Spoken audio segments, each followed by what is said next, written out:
क्या पीटीए वाकई mobile tax को खत्म कर रही है? अगर आप सोशल मीडिया को देखें तो हर पोस्ट, हर पिक्चर, हर जगह पे आपको ये सुनने को मिल रहा है कि पीटीए मोबाइल टैक्स को खत्म करने लगी है। मुझसे बहुत ज़्यादा लोग मैसेज करके पूछ रहे हैं और मैंने कहा चले मैं इस पे वीडियो बना दूं ताकि जिन लोगों को कन्फ्यूजन हो रही है कि क्या पीटीए टैक्स खत्म कर रही है, कम कर रही है या इसको चेंज नहीं कर रही, क्या कर रही है, तो इस पे आपको क्लैरिटी मिल जाए और आप और वो लोग जो नया मोबाइल लेने का सोच रहे हैं उनको क्या करना चाहिए। क्योंकि काफ़ी ज़्यादा लोग इस न्यूज़ के सर्कल करने के बाद रुक गए हैं, वो ये वेट कर रहे हैं कि हमें इस चीज़ की कंफर्मेशन मिल जाए कि आया कि टैक्स ख़त्म हो रहा है या नहीं, और अगर कम भी हो रहा है तब भी उन्हें पता चल जाए और वो ये फैसला लेने में कामयाब हो सकें कि उनको मोबाइल अभी लेना चाहिए या नहीं। तो आज की वीडियो इस टॉपिक पे बहुत इंपॉर्टेंट होने वाली है। अगर आप मोबाइल लेने का सोच रहे हैं या आप इन्फॉर्मेशन के लिए ये वीडियो देख रहे हैं तो ये वीडियो आपके लिए ख़ास होने वाली है, क्योंकि इसमें मैं आपको सुनी सुनाई बातें या अफवाहों पे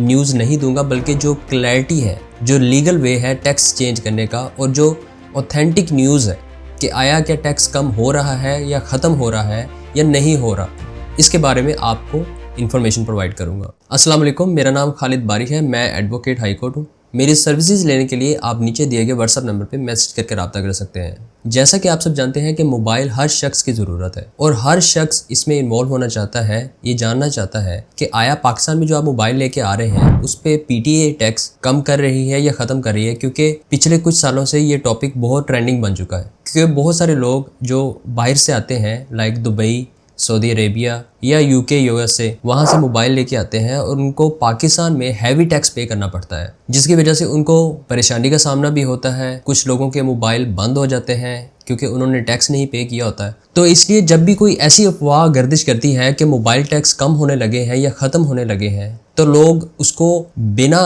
रिसर्च किए, बिना उसको सोचे समझे कि ये सही खबर है या फेक है, उसको शेयर करना शुरू कर देते हैं और इस वजह से वो चीज़ वायरल हो जाती है और लोग उसको सही समझना शुरू कर देते हैं, जिसके ऊपर फिर डिसीजन लेना शुरू कर देते हैं। इस वीडियो में मैं आपको बताऊंगा कि क्या वाकई टैक्स खत्म होने लगे, और दूसरा ये कि गवर्नमेंट का असली प्लान क्या है इसके बारे में, और थर्ड ये कि ओवरसीज पाकिस्तानी के लिए क्या चेंजिंग्स आ रही हैं मुस्तकबिल में, और एंड पे मैं आपको बताऊंगा, फोर्थ मैं आपको बताऊंगा कि आपको अभी क्या करना चाहिए, कौन सा फैसला आपको लेना चाहिए जो आपके लिए फायदेमंद हो। सबसे पहले ये जानना बहुत ज़रूरी है कि ये जो टैक्स ख़त्म करने की या कम करने की न्यूज़ है ये कहाँ से चली है। पीटीए, एफबीआर या मिनिस्ट्री ऑफ फाइनेंस ने अभी तक इस खबर की कोई तस्दीक नहीं की और ना ही कोई ऑफिशियल नोटिफिकेशन जारी किया है। ये न्यूज़ सिर्फ वायरल हो रही है सोशल मीडिया के ऊपर, जिसमें लोग डिस्कशन कर रहे थे 2025 के बजट को, और जहाँ से ये न्यूज़ निकली और वायरल हो गई। इसी के साथ साथ जो इंपोर्ट के ऊपर जो रिस्ट्रिक्शंस कम की हैं हुकूमत ने,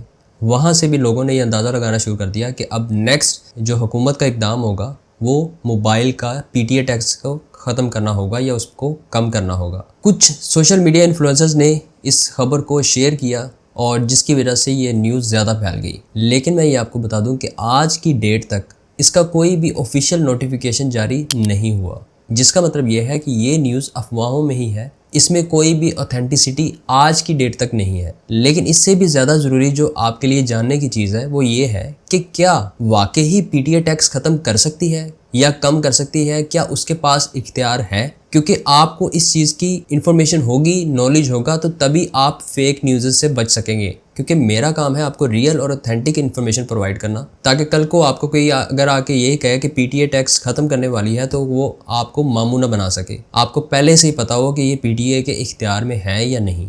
ये मैं आपको बता दूं कि मोबाइल पे जो टैक्स लगता है ये पीटीए के इख्तियार में बिल्कुल भी नहीं है, ये एफबीआर के इख्तियार में। इसको जब भी ख़त्म करना है या कम करना है या चेंज करना है या कुछ भी इसमें तब्दीली लानी है तो वो एफबीआर की तरफ से चेंज होगा, उसका नोटिफिकेशन एफबीआर देगा, ना कि पीटीए। पीटीए का काम सिर्फ मोबाइल की रजिस्ट्रेशन करना होता है, उस टैक्स को वसूल करके एफबीआर को जमा करवाना होता है। इसीलिए एक सोशल मीडिया पे पीटीए की तरफ से एक पोस्ट लगी जिसमें यह कहा गया कि मोबाइल के ऊपर जो टैक्सेस हैं उनको कम होना चाहिए, जिसकी वजह से लोगों ने ये समझना शुरू कर दिया कि वाकई अब ये न्यूज़ सही होती जा रही है, अब वाकई मोबाइल में टैक्स कम हो गए। लेकिन लोगों को ये नहीं पता था कि ये टैक्स पीटीए ने नहीं लगाए, ये एफबीआर ने लगाए हैं। तो इसको एफबीआर ही चेंज कर सकता है, पीटीए सिर्फ अपनी राय दे सकता है जो कि उसने दी। अब मैं आपको बताता हूँ कि हुकूमत का रियल प्लान क्या है, क्यों ये खबरें गर्दिश कर रही हैं। इनमें कोई ना कोई तो ऐसी चीज़ होगी जो सही होगी, जहाँ से ये फेक न्यूज़ निकली है।